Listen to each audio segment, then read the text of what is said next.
ಕಪ್ಪಷ್ಟು ಮಕ್ಕನ್ ತಗೊಂಡಿದೀವಿ, ಅಂದ್ರೆ lotus seeds, ಕಮಲದ ಬೀಜವನ್ನ ಈ ತರ ರೆಡಿಯಾಗಿರತ್ತೆ ಇದು. ಹಾಗೆ 1/4 ಕಪ್ಪಷ್ಟು ಕಡಲೆಕಾಯಿ ಬೀಜ, 1/4 ಕಪ್ಪಷ್ಟು ಉರ್ಗಡ್ಲೆ, 1/4 ಕಪ್ಪಷ್ಟು ಕೊಬ್ಬರಿ ಈ ತರ ಸಣ್ಣದಾಗಿ ಪೀಸ್ ಮಾಡ್ಕೊಳ್ಳಿ.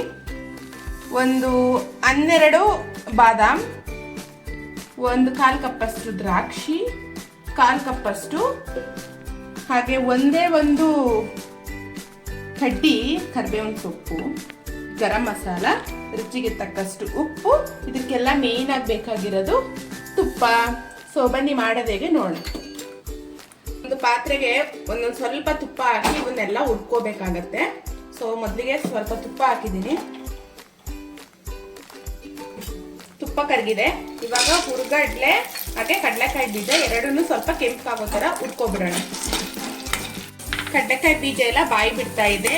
ಈ ಟೈಮಲ್ಲಿ ನೀವು ಗೋಡಂಬಿ ಹಾಗೆ ಬಾದಾಮಿ, ದ್ರಾಕ್ಷಿ ನೋಡಿ ಇಷ್ಟು ಫ್ರೈ ಮಾಡಿ ಸಾಕು. ಇವಾಗ ಇದನ್ನೆಲ್ಲ ಒಂದು ಬೌಲ್ಗೆ ಹಾಕೊಳ್ಳೋಣ.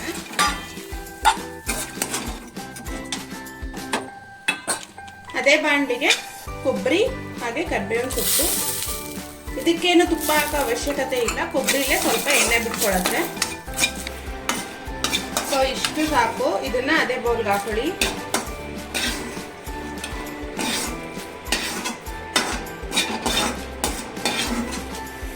ನೆಕ್ಸ್ಟ್ ಮಖಾನ್ ಹಾಕೊಂಡು ಅದಕ್ಕೆ ಸ್ವಲ್ಪ ತುಪ್ಪ ಹಾಕೊಳ್ಳಿ. ಇದು ಬೇಗ ರೋಸ್ಟ್ ಆಗಿಬಿಡುತ್ತೆ. ಇವಾಗ ಇದ್ರ ಜೊತೆಗೇನೆ ಇದು ಆಪ್ಷನಲ್, ಬೇಕಿದ್ರೆ ಹಾಕೊಳ್ಳಿ ಕಾರ್ನ್ಫ್ಲೆಕ್ಸ್ನ, ಬೇಡ ಅಂದರೆ ಸ್ಕಿಪ್ ಮಾಡಿ. ಸೊ ಇದಕ್ಕೂ ಅಷ್ಟು ರುಚಿಗೆ ತಕ್ಕಷ್ಟು ಉಪ್ಪು ಹಾಕೊಳ್ಳಿ. ನಂತರ ಗರಂ ಮಸಾಲ ಒಂದು 1/4 ಸ್ಪೂನ್ ಅಷ್ಟು ಹಾಕಿ, ಇಲ್ಲಿ ಹುರಿದಿಟ್ಕೊಂಡಿರ್ತೀರ ಅಲ್ವಾ ಡ್ರೈ ಫ್ರೂಟ್ಸ್ ಎಲ್ಲ, ಇದನ್ನೆಲ್ಲ ಹಾಕಿ ನೀಟಾಗಿ ಮಿಕ್ಸ್ ಮಾಡ್ಕೊಳ್ಳಿ. ಯಾಕಂದರೆ ತುಪ್ಪ ಎಲ್ಲ ಅಂಟ್ಕೊಂಡಿರತ್ತಲ್ವ, ಈ ಬಿಸಿ ಇದ್ದಾಗಲೇ ನೀಟಾಗಿ ಅದು ಮಿಕ್ಸಪ್ ಆಗುತ್ತೆ ಉಪ್ಪು ಖಾರ ಎಲ್ಲ.